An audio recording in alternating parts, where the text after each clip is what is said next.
It's time to start learning again. Last time, we discussed food spoilage and how to prevent it.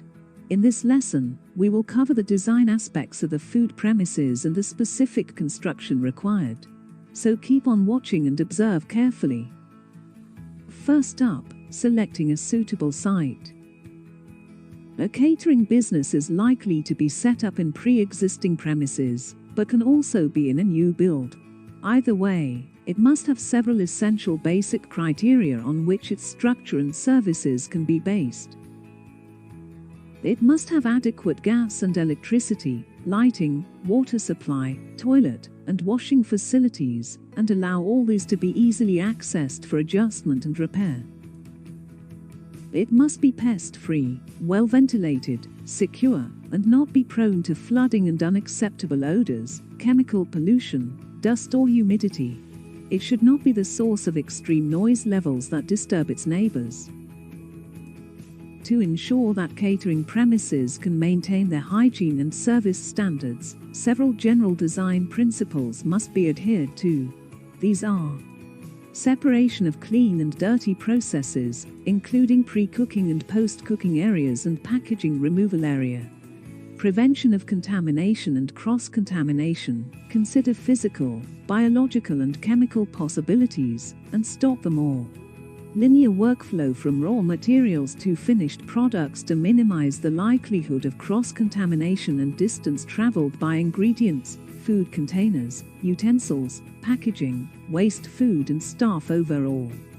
Appropriate hygiene and cleaning facilities to the business's needs, and relating to relevant working areas. Temperature control at all stages, and in all areas. Easily cleanable premises. Lack of access for pests.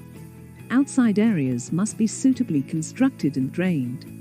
Staff facilities should be adequate, cloakroom, canteen, first aid, etc.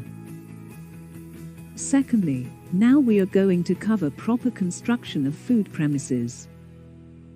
Construction materials should be correctly chosen and fixed, and must be non-toxic, easy to maintain and clean, to prevent physical contamination of food.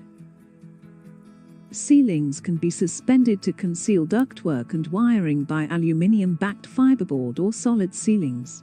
Whatever the type is, it must be well ventilated, fire-resistant, smooth and light-colored, coved at joints, and have an easily cleanable finish. Walls should be impervious, non-flaking, smooth, wear-resistant and light-colored. Internal solid walls are also needed, which must be easily cleaned and disinfected. Windows should ideally be north-facing to reduce glare, or be tinted to reduce heat. It must be possible to open them to ventilate, reduce humidity and condensation and aid cleaning. Fly screens should also be installed. Doors should be tight-fitting, self-closing, and easily cleanable. Swing doors with kick plates are more hygienic and durable, while clear plastic strips can help exclude insects. Floors should be non-slip, not absorbent, cleanable, and flat. Ideally, acid, fat and salt-resistant surfaces should be used. A slope of 1:60 and guttering for enclosed drainage are good. Appropriate surfacing should be non-porous. As for service pipelines, gas pipes should be mounted clear of the floor with flexible connections, to aid removal during cleaning. Electrical supplies should have adequate power, and plugs for the equipment used. Cut-out switches on power circuits and flush-fitted, waterproof switches. Water supplies should include cold, chlorinated drinking water from the mains, hot water of at least 60 degrees centigrade and non-drinking water in identifiably separate systems. Drainage should use smooth-bore pipes, have fitted grease traps, have sufficient access points in case of blockage, be built to prevent pest access. Sufficient ventilation must be available to deal with fumes, humidity, and condensation and maintain ambient temperatures at around 25 degrees centigrade.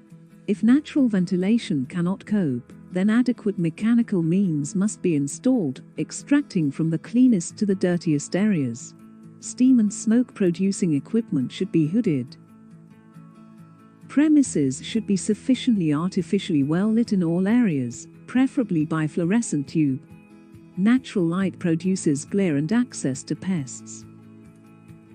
Recommended lighting strengths are: storerooms 150 lux, preparation areas 500 lux.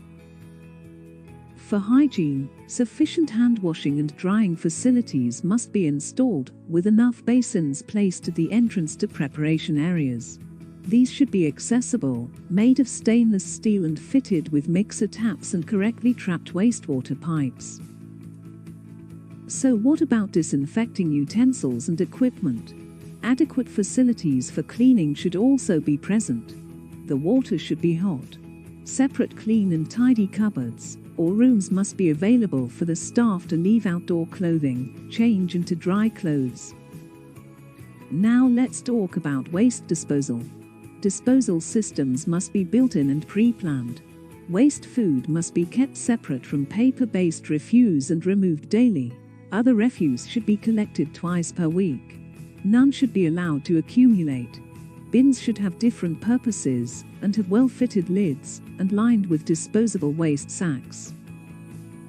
Now for the role of a food supervisor in maintaining the premises. As a supervisor, you should have close supervision of external contractors, who should complete a medical questionnaire. Maintenance screened off from food preparation. Equipment and waste cleared up promptly. The general vicinity left clean. You should also have planned maintenance, such as identifying each area or equipment for maintenance and work needed, following suppliers and manufacturers' instruction, carried out by competent, trained personnel or contractors, preferably outside food preparation hours. That's all for food premises. We hope you learned how food premises and equipment must be chosen, maintained, and inspected. Recap if necessary, and see you in the next module.